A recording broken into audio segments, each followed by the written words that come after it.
আসসালামু আলাইকুম। কেমন আছেন সবাই? আশা করি সবাই ভালো আছেন। অনেক দিন থেকে ভিডিও করা নাই বা ভিডিও দেওয়া নাই, সেজন্য ভাবলাম একটা ভিডিও বানাই। আমি মূলত কোরিয়ান ভাষা নিয়ে ভিডিও বা কোরিয়ান ভাষা সংক্রান্ত ভিডিওগুলো করে থাকি। তবে আজকে একটা ভিডিও বানাবো ভিন্ন সংক্রান্ত। সেটা হচ্ছে যে জমির বা জায়গার পরিমাপ সংক্রান্ত। আমরা অনেকেই ভয়ে কিংবা না জানার কারণে নিজের জায়গা জমির পরিমাপগুলো করতে পারি না বা বুঝতে পারি না। সেজন্য তাদের জন্য আজকের এই ভিডিওটা যদি মনোযোগ দিয়ে দেখেন, ইনশাল্লাহ নিজের জমি নিজে মাপতে পারবেন বা নিজের জমি নিজে বুঝে নিতে পারবেন। সেক্ষেত্রে বলা যায় যে নিজের জমি নিজে মাপব, ঝামেলামুক্ত বসবাস করব। অর্থাৎ বাংলাদেশে প্রায় ঝামেলাগুলো বা মামলা মোকদ্দমাগুলো জমি সংক্রান্ত হয়ে থাকে। তাই একটু যদি নিজে বোঝার চেষ্টা করি তাহলে অনেকেই এগুলো থেকে বেঁচে থাকতে পারবো। তো আজকে যে বিষয়টা নিয়ে আলোচনা করব, আমাদের জায়গাগুলো মূলত চার কোণা হয়ে থাকে, অর্থাৎ চারটা বাহু থাকে। যেরকম এই চিত্রটাতে দেখেন, এ একটা বাহু, এ একটা বাহু, এই যে বাহু এ বাহু, অর্থাৎ চার বাহু মিলে একটা জমি হয়। ভিন্ন জায়গায় অনেক জায়গায় তিন কোণা থাকতে পারে বা গোল থাকতে পারে বা পরিমাপে ভিন্ন থাকতে পারে। তবে মূলত আমরা চারটা বাহু বা চার কোণা বিশিষ্ট আমাদের জমিগুলো হয়ে থাকে। তো চিত্রে যে জিনিসটা দেখাচ্ছে সেটা হচ্ছে এই বাহুটার পরিমাপ দেওয়া আছে 160 ফিট, আর শেষেরটা হচ্ছে ইঞ্চি, অর্থাৎ 8 ইঞ্চি। আর এই দৈর্ঘ্যটা দেওয়া আছে 167 ফিট 8 ইঞ্চি। তারপরে দেখেন দৈর্ঘ্য দুটো পাওয়া গেল, এটা একটা দৈর্ঘ্য, এটা একটা দৈর্ঘ্য। দুই দৈর্ঘ্যর পরিমাপ কিন্তু ভিন্ন। এবার আসেন যে প্রস্থ। প্রস্থ দুটাতে কি বলতেছে, এই প্রস্থটা দেখেন, এই মাপটা হচ্ছে 52 ফিট 9 ইঞ্চি, অর্থাৎ এই যে এক দাগ আলাটা হচ্ছে ফিট আর দুই দাগ আলাটা হচ্ছে ইঞ্চি। তারপর পরের বাহুটা দেখেন, এ পরের প্রস্থটা এই যেটা 59 ফিট 3 ইঞ্চি, এই যে 3 ইঞ্চি। সেকেন্ড করে এখানে দশমিক বলা যাবে না, হ্যাঁ, এটা এটা ফিট আর শেষেরটা হচ্ছে ইঞ্চি। তো আমরা মূলত ক্লাস 6, 7, 8 কিংবা প্রাইমারিতে 5 যদিও বা অঙ্কগুলো আমরা ভালোভাবে করে থাকি বা করে থাকতাম, তাহলে আমরা জানি যে একটা আয়তক্ষেত্র বা চতুর্ভুজ বা চারবাহু বিশিষ্ট জমির ক্ষেত্রফল যদি বের করতে চাই, তাহলে আমরা এই দৈর্ঘ্য গণিত এই প্রস্থ, দৈর্ঘ্য গণিত প্রস্থ দিয়ে যদি আমরা গুণ দিই, তাহলে টোটাল জমিটার ক্ষেত্রফলটা বের হয়ে আসবে। এখন আমরা চিত্রে দেখতে পাচ্ছি যে প্রত্যেকটা বাহুগুলোর পরিমাপ কিন্তু ভিন্ন। অর্থাৎ আমরা দৈর্ঘ্য গণিত প্রস্থ করব। এখন এখান করে এই দৈর্ঘ্য গণিত এই প্রস্থ করব, নাকি এই দৈর্ঘ্য গণিত এই প্রস্থ করব, যেহেতু চারটা বাহুর পরিমাপ ভিন্ন ভিন্ন।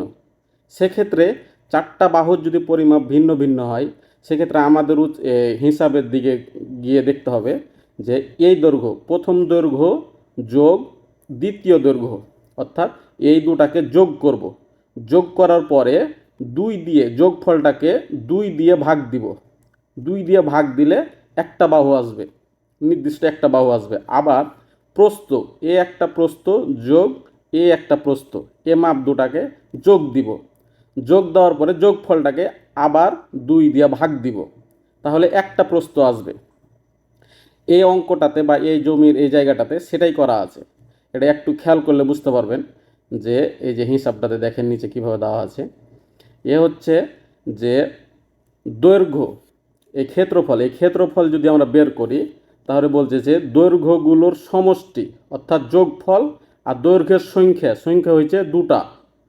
আবার এখানে দেখেন যে প্রস্থগুলির, হ্যাঁ, বিপরীত বাহুগুলোর সমষ্টি অর্থাৎ দুই বাহুর যোগফল আর প্রস্থের সংখ্যা অর্থাৎ দুইটা প্রস্থ। এখানে আমরা চিত্রে ওপরে দেখেন, ভালোভাবে দেখলে বুঝতে পারবেন দুইটা দৈর্ঘ্য দুইটা প্রস্থ আছে। এক্ষেত্রে আমরা দৈর্ঘ্যের বাহু দুটা, এই যে দৈর্ঘ্য দুটা কীভাবে করছে দেন, দৈর্ঘ্য দুটা একটা আছে 160 ফিট 8 ইঞ্চি, আরেকটা আছে 167 ফিট 5 ইঞ্চি। এখন কিন্তু ফিট এবং ইঞ্চি উভয়টাই উল্লেখ করতে হবে। তারপরে দেখেন এই দুটাকে কি করেছে, 160 আর 8 ইঞ্চিকে প্রকাশ করেছে, দেখুন 160 67। এখন এই 160 ঠিক আছে, কিন্তু 8টা 67 কেন হলো? এটা হওয়ার কারণ হচ্ছে যে এটা ফিট, এটা সম্পূর্ণ, এটা এটা হচ্ছে ফিট, এটা হচ্ছে ইঞ্চি।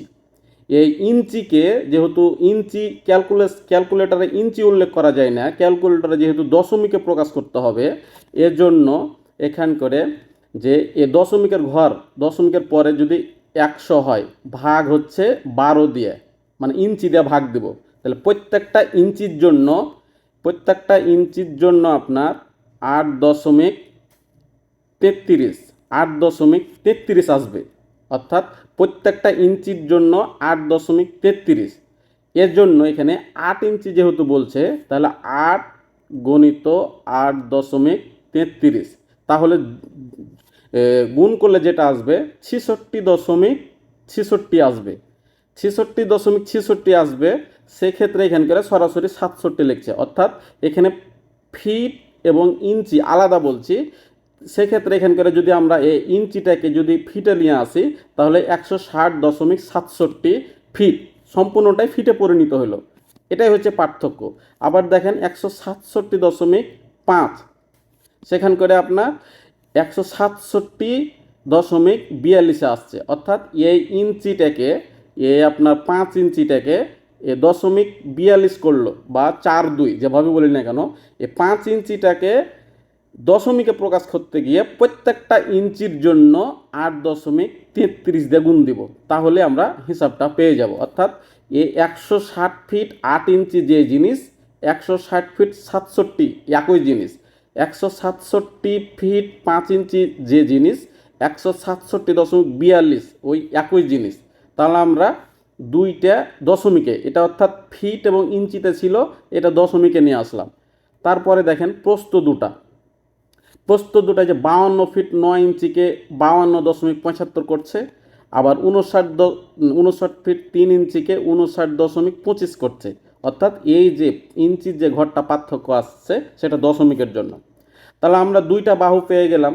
তাহলে ক্ষেত্রফল যদি আমরা বের করতে চাই, তাহলে এ এক বাহু, এই যে দেখেন দুইটা যোগ, আবার হচ্ছে গণিত হচ্ছে প্রস্থ, হচ্ছে প্রস্থটা হচ্ছে এই প্রস্থের এক বাহু, প্রস্থের এক বাহু, মানে ছোট বাহু দুটা।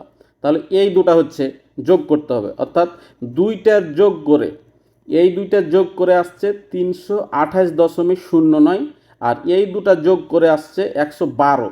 এখন এই দৈর্ঘ্য দুটা যেহেতু দুটার আছে, সেহেতু 2 দিয়ে ভাগ দিব।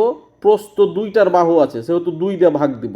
2 দিয়ে যদি ভাগ দিই, তাহলে একটা বাহু আসবে, অর্থাৎ এই 2 দিয়ে ভাগ দিলে 164.045, আবার 112কে ভাগ দিলে 56। অর্থাৎ আমরা ওপরের যে বাহুটা দেখলাম, ওপরের যে চিত্রটা দেখেছি, এই বাহু, অর্থাৎ দৈর্ঘ্য গণিত এই প্রস্থ, এই জিনিসটা হিসাব করে এখানে আসলো। এটা আসলো দেখেন যে মোট দৈর্ঘ্য হলো 164.045, আর প্রস্থ হচ্ছে 56 ফিট। অর্থাৎ এই দুইটাকে দৈর্ঘ্য গণিত প্রস্থ করলে বর্গ ফুট আসবে। অর্থাৎ এই দুটাকে যদি গুণ করি, ক্যালকুলেশন করলে দেখতে পাবেন যে এই 9186.52। হ্যাঁ, তো এটা আসছে বর্গ ফুট। তাহলে আমরা দৈর্ঘ্য গণিত প্রস্থ করে এই টোটাল জমিটা পাইলাম, এটা আছে বর্গ ফুট। এই বর্গ ফুটটা যদি আমরা বের করতে পারি, তাহলে আমরা শতাংশ বের করতে পারবো, কাঠা বের করতে পারবো, বা অন্যান্য যে হিসাবগুলো আছে সবগুলোই বের করতে পারবো। তাহলে মোট জমিটা হচ্ছে এই বর্গ ফুট 9186.52। এখন এই বর্গ ফুটটাকে যদি আমরা শতাংশতে প্রকাশ করতে যাই, তাহলে আমরা হিসাবে জানি, বা এই হিসাবটা যদি মনে রাখেন, যে প্রতি বর্গ ফুট, প্রতি 435.60 বা 60, এই বর্গ ফুট মানে হচ্ছে 1%। এই পরিমাণটার পরিমাপ হচ্ছে 1%। তাহলে এই মোট পরিমাপটাকে যদি আমরা এই 435.60 দিয়ে যদি ভাগ দিই, অর্থাৎ এই যে এখানে ক্যালকুলেশন করা যায়, এই ভাগটাকে যদি এই দিয়ে ভাগ দিই, তাহলে আমরা 21.089, তাহলে এটা শতাংশ বের হবে। এখন এই মোট জমিটাকে যদি আমরা আবার ভাগ যদি দিই 720 দিয়ে, তাহলে কাঠাতে আসবে। অর্থাৎ এই 435 দিয়ে 35.60 দিয়ে ভাগ দিলে শতাংশ আসবে, আর এই মোট জমিটাকে যদি আমরা আলাদাভাবে 720 দিয়ে ভাগ দিই তাহলে আসবে কাঠাতে পরিমাপ। অর্থাৎ আমরা যে হিসাবেই যাই না কেন, এই মোট যদি বর্গফুটটাকে বের করতে পারি, দৈর্ঘ্য গুণিত প্রস্থর যে ফলাফলটা আছে সেটা যদি আমরা বের করতে পারি, তাহলে এটা দিয়ে যদি ভাগ দিই তাহলে শতাংশ আসবে। 720 দিয়ে যদি ভাগ দিই তাহলে আপনার এই কাঠাতে আসবে। আবার দেখেন, যদি আমরা শতাংশ আসলো, এ শতাংশটাকে যদি আমরা ভাগ দিই 1.65 দিয়ে, 1.65 দিয়ে যদি ভাগ দিই তাহলে শতাংশ থেকে কাঠাতে রূপান্তর হবে। হ্যাঁ, আমরা মূলত জমির হিসাব নিকাশগুলো অনেক পদ্ধতিতে হয়ে থাকে। অর্থাৎ ফুটে মাপ হয়, লিঙ্কে হয়, চেনে হয়, আপনার মিটারে হয়, আমরা বিভিন্ন মাপ হয়ে থাকে। তো আমরা বিভিন্ন মাপ এত মনে যদিও রাখতে না পারি, আমরা ফুট অনেকেই জানি, ফিট বা ফুট। এই ফুটের মাপ যদি আমরা করতে পারি, দৈর্ঘ্য গণিত প্রস্থ করতে পারি, তাহলে আমরা বের করতে পারবো। আবার অনেক জায়গাতে আছে বিভিন্ন, আমাদের দেশে যেরকম শতাংশ, কাঠা এবং বিঘা, এই তিনটা নিয়েই বেশিরভাগ আপনার হিসাব হয়। অনেক জায়গায় আছে কানি, গন্ডা, কড়া, এগুলো হিসাব হয়ে থাকে। তো আমরা অত কিছু না জানলেও শতাংশ এবং কাঠার মাপটা যদি জানি তাহলে নিজের জায়গাটুক অন্তত বুঝে নিতে পারবো, বা নিজের জায়গাটুক বিক্রি করতে চাইলে অন্যজনকে বুঝিয়ে দিতে পারবো। তো আমরা এই জিনিসগুলো আমরা ক্লাস 6, 7, 8-এ ঠিকই করেছি, কিন্তু আমরা আসলে মনোযোগ দিয়ে না করার ক্ষেত্রে আমাদের সামনে হিসাব নিকাশগুলো হয় বা আমিন করে বা বড় বড় গার্জিয়ানেরা করে, কিন্তু আমরা দাঁড়িয়ে থেকে দেখি, কিন্তু আমরা হিসাব বুঝি না। সামান্য একটু যদি হিসাব বুঝে থাকলে আমরা নিজের জমিগুলো নিজে বুঝতে পারবো এবং পাশের জমির সাথে কোনো দিন ঝগড়া বিবাদ হবে না ইনশাল্লাহ। জি, ভালো থাকবেন সবাই। দেখা হবে জমি সংক্রান্ত কোনো এক ভিডিও নিয়ে পরবর্তীতে। আসসালামু আলাইকুম।